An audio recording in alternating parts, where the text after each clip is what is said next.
Então, gente, dando continuidade, né? Até agora, dentro das resinas compostas, nós trabalhamos a composição, né? Que ela é composta por matriz, carga e agente de união. Nós trabalhamos a classificação, elas têm 3 tipos de classificação, podem ser classificadas quanto ao seu sistema de ativação, quanto à sua viscosidade, quanto ao tamanho das partículas. E vamos agora estudar os outros aspectos das resinas, tá? Primeiro vamos falar de cor, certo? É importante, gente, antes de falar de cor, a gente perceber algumas características sobre a estrutura dentária, tá? Todos os dentes, de uma maneira geral, eles têm uma região mais opaca, certo? Em que não permite a passagem de luz, tá? E temos uma região mais translúcida que permite a passagem de luz, ela é como se fosse mais transparente, certo? Nós falamos sobre isso naquela primeira aula, quando nós falamos sobre propriedades dos materiais dentários. A cor dos materiais é uma propriedade física, não é isso? E a cor desses materiais tenta sempre simular uma cor parecida com a do dente. Alguns materiais conseguem fazer isso, né? Como as resinas, que têm uma coloração semelhante, enquanto que outros não conseguem simular em nada a cor do dente, como por exemplo o amálgama, que é um material metálico, né?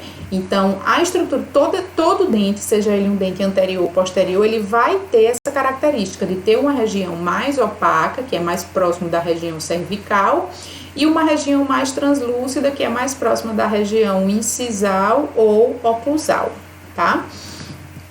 E aí, o que acontece? A região mais opaca é dentina, né, como eu falei, e região mais translúcida é o esmalte, tá? E as resinas, elas vão tentar simular, elas foram desenvolvidas no intuito de serem cada vez mais parecidas com a cor dos dentes, tá? Em resinas, nós temos pelo menos 2 tipos de resinas, que são as resinas opacas e as resinas translúcidas. As resinas opacas são aquelas que vão ser utilizadas nas áreas de dentina. Então, se eu tenho uma cavidade dentária e eu tenho uma cavidade profunda, primeiramente eu vou utilizar uma resina mais opaca, né, porque eu vou recuperar a estrutura dentinária, e na superfície da restauração, na parte mais superficial, é indicado que eu use uma resina translúcida, porque ela vai se assemelhar mais ao esmalte dentário. Ilana, e tem problema usar a resina, só a resina translúcida, só a resina opaca? Não tem problema. Faltou a translúcida ou não tem a opaca? Não tem problema, tá? Mas para dentes anteriores, usar esses 2 tipos de resina faz toda a diferença na estética da restauração, tá? Então, além dessa diferença de resina opaca e resina translúcida, nós temos também a diferença de cores, tá? A escala de cores. Essa escala de cores aqui é uma escala clássica que a gente usa com muita frequência, que é a escala Vita, tá? Nessa escala Vita eu tenho diferentes tipos de cores. Olha, aqui dá pra ver, a imagem infelizmente não tá muito boa, mas na clínica vocês vão ver, nós temos essa escala lá. Aqui eu tenho a linha de cores A, certo? Que vai A1, A2, A3, A3,5 e A4.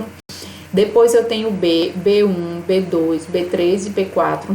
Depois eu tenho C, C1, C2, C3 e C4. Depois eu tenho D, D1, D2 e D3, tá? Essa escala de cores aqui, cada dentinho desse aqui, a gente consegue tirar dessa escala, aproxima do dente para saber qual é a cor que mais se parece, certo? Então, eu tenho toda essa variedade de cores com relação à tonalidade do dente, se ele é mais amarelado, se ele é mais branco, se ele é mais acinzentado, tá? Então, eu tenho toda essa diferença aqui, e dentro dessas tonalidades, A1, A2, A3, eu ainda tenho essa diferença aqui, se a resina é opaca ou se ela é resina translúcida. Eu tenho, então, a resina A1 opaca, eu tenho a resina A1 translúcida, eu tenho a resina A2 opaca e a resina A2 translúcida, e assim sucessivamente. Tá? E também dependendo da marca, tá? Existem marcas que têm uma maior variedade de cores, dessa escala de cores, e maior variedade de opacidade e de translucidez, tá? Algumas são mais limitadas e algumas oferecem mais opções. Lembra quando eu falei lá no vídeo anterior que as resinas condensáveis, tá? São aquelas mais resistentes usadas em dentes posteriores, são resinas, as resinas condensáveis, elas são mais limitadas com relação a cores, elas não têm uma diversificação de cores tão grande quanto as resinas convencionais. As resinas convencionais podem ter todas essas opções aqui, tá?